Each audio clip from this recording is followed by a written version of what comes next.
بسم اللہ الرحمن الرحیم نحمدہ ونصلی علی رسولہ الکریم اما بعد۔ محترم دوستوں اور بزرگوں، جیسا کہ آپ جانتے ہیں، میں گزشتہ چند مجلسوں سے آپ حضرات کے سامنے صلہ رحمی اور قطع رحمی یعنی رشتے ناطے کو جوڑنا اور رشتے ناطے کو کاٹنا، اس کی شریعت میں کیا حیثیت ہے، اس بارے میں ذکر کر رہا تھا۔ گزشتہ مجلس میں نے آپ کو قرآن کریم کی آیت کی روشنی میں یہ بات بتائی کہ صلہ رحمی جنت ہے اور قطع رحمی جہنم۔ اللہ تعالیٰ نے 13ویں پارے میں ایک ساتھ دو آیتیں ذکر کر کے ایک میں یہ مضمون ذکر فرمایا کہ صلہ رحمی کرنے کے نتیجے میں انسان جنت میں جاتا ہے، اور قطع رحمی اور رشتے ناطے کو کاٹنے کے نتیجے میں انسان جہنم میں جاتا ہے۔ صلہ رحمی کن کے ساتھ کرنی ہے؟ اللہ تعالیٰ نے جن جن کے ساتھ رشتہ ہمارا جوڑ دیا ہے ان سب کے ساتھ صلہ رحمی مطلوب ہے۔ انسان جب دنیا کے اندر آنکھیں کھولتا ہے تو سب سے پہلے اس کو جس سے سابقہ پڑتا ہے وہ اس کے ماں باپ ہوتے ہیں، اس کے والدین ہوتے ہیں۔ اسی لیے سب سے زیادہ تاکید جن کے ساتھ صلہ رحمی نبھانے کی آئی ہے وہ ماں باپ ہیں۔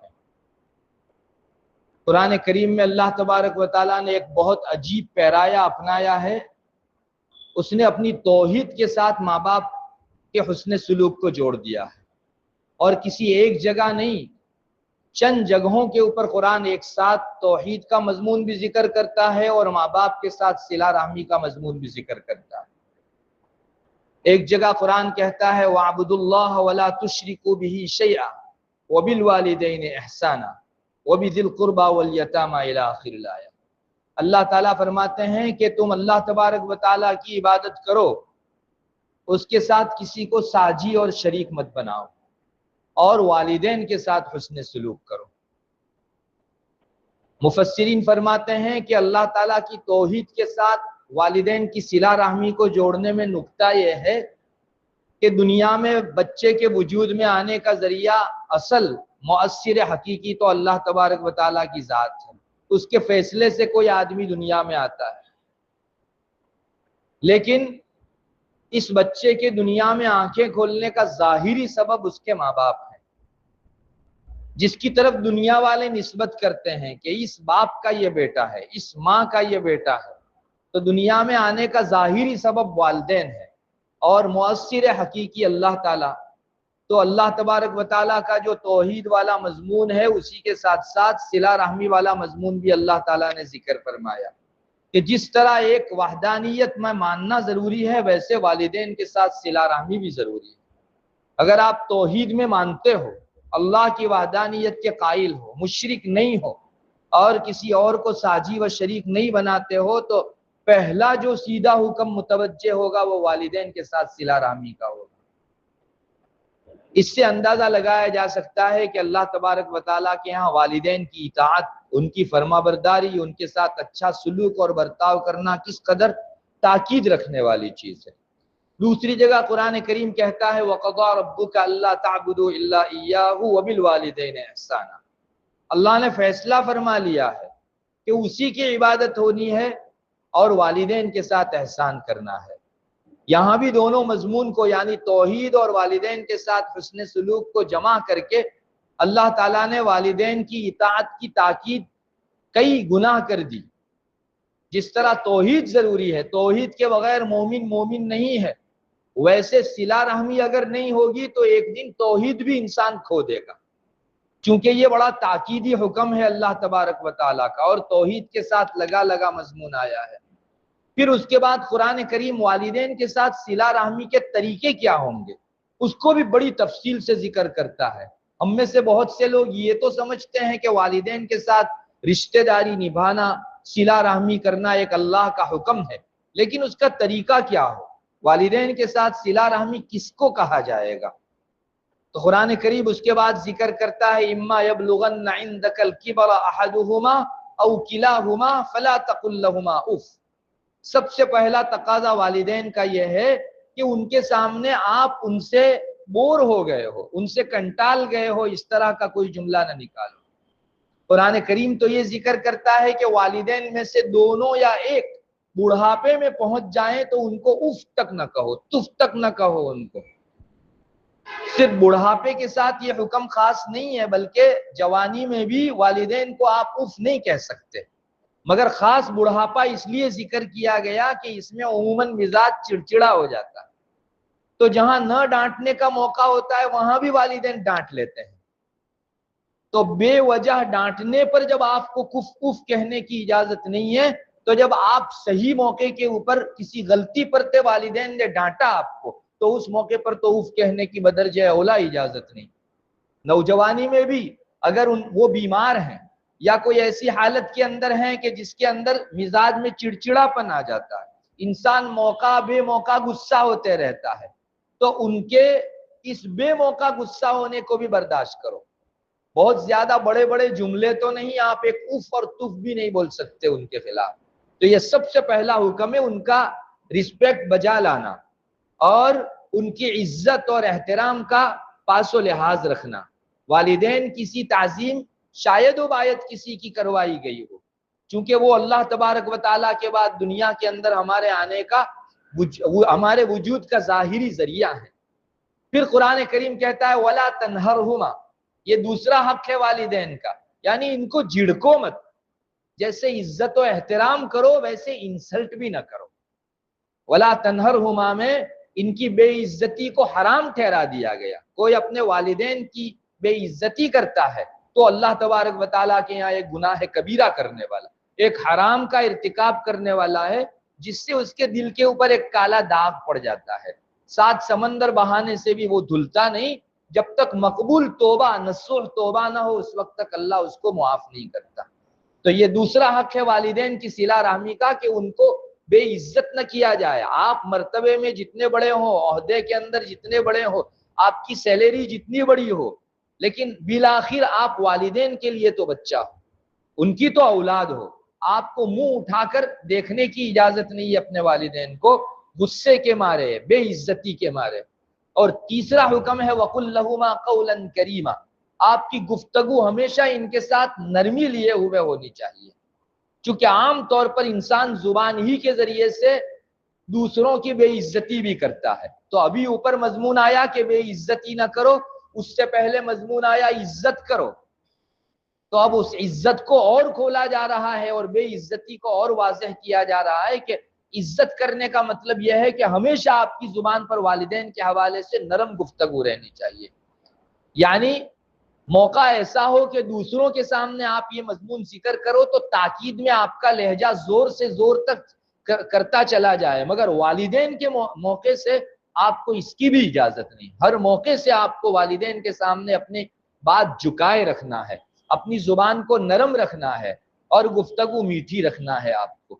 ایک اور قرآن کریم چوتھا صلہ رحمی کا تقاضا جو والدین سے متعلق ہے ذکر کرتا ہے وَاخْفِضْ لَهُمَا جَنَاحَ الذُّلِّ مِنَ الرَّحْمَةِ، یہ تو زبان کی بات ہوئی کہ زبان نرمی اپنائے، لیکن آپ کے بدن کا سلوک و برتاؤ، اس کا بیہیویئر بھی اپنے والدین کے سامنے عاجزانہ اور درماندانہ ہونا چاہیے۔ انسان جھکا جھکا رہے، سینہ تان کر اپنے والدین کے پاس نہ رہے، بلکہ اس کا چلنا پھرنا اٹھنا بیٹھنا یہ جھکے ہوئے ہونا چاہیے، مطلب عاجزی کا مظاہرہ آپ اپنے والدین کے پاس کرو۔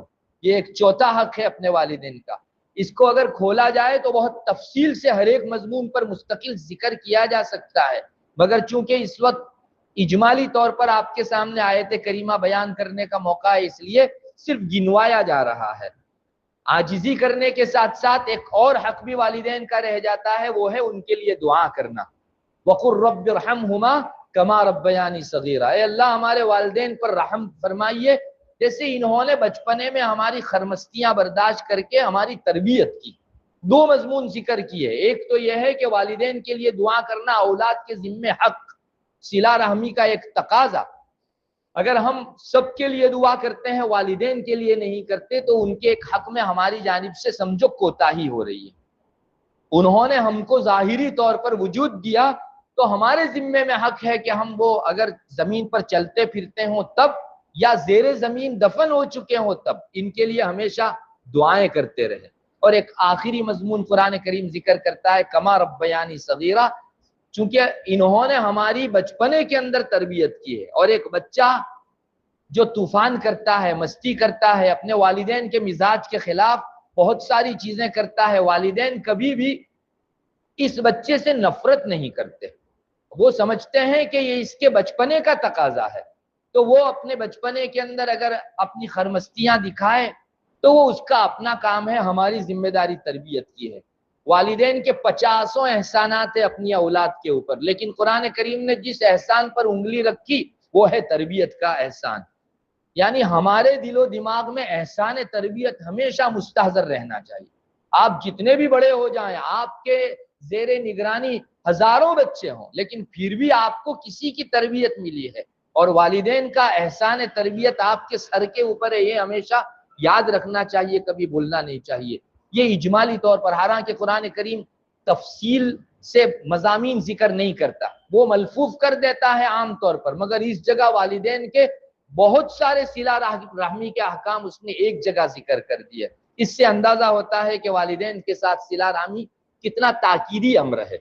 اللہ تعالیٰ نے بنو اسرائیل کو بھی بہت سارے احکام دیے تھے اور ان کے ساتھ بہت سارے ایگریمنٹ کیے تھے کہ تم کو یہ کرنا ہے تو میں یہ کروں گا. اوفوا بعہدی اوفی بعہدکم. تو ان ایگریمنٹوں کو قرآن کریم نے چند چند جگہوں پر ذکر کیا ہے. ایک جگہ قرآن والدین کے حوالے سے بنو اسرائیل کو اللہ تعالیٰ نے کیا تاکیدی حکم فرمایا ہے اس کا مضمون ذکر کرتے ہوئے کہتا ہے وَإِذْ أَخَذْنَا مِيثَاقَ بَنِي إِسْرَائِيلَ لَا تَعْبُدُونَ إِلَّا اللَّهَ وَبِالْوَالِدَيْنِ إِحْسَانًا وَذِي الْقُرْبَى وَالْيَتَامَى إِلَى آخِرِ. یہاں بھی آپ دیکھ رہے ہیں بنو اسرائیل کو چند حکم کیے گئے تھے. ان میں شروع کے 2 حکم، پہلا حکم ہے اللہ تعالیٰ کی توحید بجا لانے کا، اور دوسرا ہے والدین کے ساتھ حسن سلوک کا. آپ یقین جانو پچھلے امتوں کے جو احوال اس امت کے لیے ذکر کیے گئے، ان کے جو احکام اور ان کے جو عہود اس امت کے لیے ذکر کیے گئے، وہ اسی لیے تاکہ یہ امت بھی اس کو تاکید سے لے. اللہ نے ساری قوموں کو جو حکم دینے کے لیے کامن سمجھا، ساری قوموں کو جو حکم دیا وہ حکم کتنا تاکیدی ہوگا. کوئی قوم خالی نہیں رکھی گئی، سب کو حکم دیا گیا کہ والدین کے ساتھ احسان کا سلوک کرو. تو اس امت کو سنایا بھی گیا اور الگ سے حکم بھی دیا گیا کہ والدین کے ساتھ احسان کا سلوک کرو. بہرحال توحید کے مضمون کے ساتھ والدین کی اطاعت کا مضمون جوڑ کر، ان کے ساتھ صلہ رحمی کے تقاضے کو پورا کرنے والا مضمون جوڑ کر اللہ تعالیٰ نے اس کی تاکید کو بہت بلند کر دیا. یعنی آپ کچھ بھی کرو، والدین کی اطاعت کے قلادے سے اپنے سر کو باہر نہیں کر سکتے. ہمیشہ آپ کے سر کے اوپر والدین کی اطاعت کا قلادہ، ان کی رشتہ داری قرابت داری نبھانے کا قلادہ رہے گا. در حقیقت یہی والدین ہیں جو انسان کو جنت میں داخل کراتے ہیں، اور انہی والدین کی وجہ سے انسان کبھی جنت سے محروم ہو جاتا ہے. یہ دونوں مضمون بھی قرآن کریم میں آئے، حدیث شریف میں آئے ہیں. چنانچہ رسول اللہ صلی اللہ علیہ وسلم کا ایک ارشاد ہے، حضرت ابو ہریرہ رضی اللہ تعالیٰ عنہ اس کے راوی ہیں. آپ صلی اللہ علیہ وسلم نے 3 مرتبہ فرمایا کہ اس آدمی کی ناک خاک آلود ہو، یعنی وہ آدمی بے عزت ہو. 3 مرتبہ آپ نے فرمایا اس آدمی کی ناک خاک آلود ہو، اس آدمی کی ناک خاک آلود ہو، اس آدمی کی ناک خاک آلود ہو. صحابہ بیٹھے تھے، پوچھا حضرت کون سے آدمی کی ناک خاک آلود ہو، کون سا آدمی بے عزت ہو، رسوا ہو، ذلیل ہو دنیا میں؟ تو آپ صلی اللہ علیہ وسلم نے فرمایا جس نے والدین میں سے دونوں کو یا ایک کو بڑھاپے کی حالت میں پایا اور والدین اس کو جنت میں داخل نہ کرا سکے. اب والدین کے جنت میں داخل کرانے کا کیا مطلب؟ دوسری روایت میں اس مضمون کو اور وضاحت سے ذکر کیا گیا ہے. یہاں والدین کی فرما برداری کر کے جنت میں داخلہ مقصود ہے. چنانچہ ایک اور روایت حضرت عبداللہ ابن عمرو ابن العاص رضی اللہ تعالیٰ عنہ اس کے راوی ہیں. رسول اللہ صلی اللہ علیہ وسلم نے فرمایا جنت کے اندر 3 لوگ داخل نہیں ہوں گے. ایک تو دوسرے پر احسان جتلانے والا آدمی، اور دوسرا اپنے والدین کا نافرمان، اور تیسرا جو شراب میں ہمیشہ دھت رہتا ہو. یعنی ابھی نشہ اترا نہیں کہ دوسرا پیک چڑھا لیتا ہو، اس کو مدمن خمر کہا جاتا ہے. ہمیشہ شراب ہی کے اندر رہتا ہے، کبھی اپنے نشے کو اترنے نہیں دیتا. یہ 3 قسم کے لوگ وہ ہیں جن کو جنت میں انٹری نہیں ملے گی. اس سے پتا چلا کہ جنت میں داخلے سے محرومی کا سبب نافرمانی ہے، تو وہاں والدین جنت میں داخل کرا سکیں گے، اس کا سبب فرما برداری ہوگی. دونوں مضمون کو جوڑنے سے یہ بات بہت واضح طریقے پر ہم کو معلوم ہوتی ہے کہ والدین کی اطاعت، ان کی رشتہ داری کو نبھانے سے انسان جنت میں جاتا ہے. اور والدین کی نافرمانی ہوگی تو بہت ساری پارسائیاں اور نیکیاں دھری کی دھری رہ جائے گی۔ قرآن حدیث شریف ذکر کرتی ہے، رسول اللہ صلی اللہ علیہ وسلم کی زبان رسالت جو سچی ہے ہمارے سامنے یہ مضمون لاتی ہے کہ آنکھ اور والدین کا نافرمان جنت میں داخل نہیں ہوگا۔ اب مبالغہ تو ہو نہیں سکتا، اس کی بہت ساری نیکیاں ہوگی لیکن ایک والدین کی نافرمانی تنہا ایسا سبب ہے جو انسان کو جنت سے محروم کر سکتا ہے۔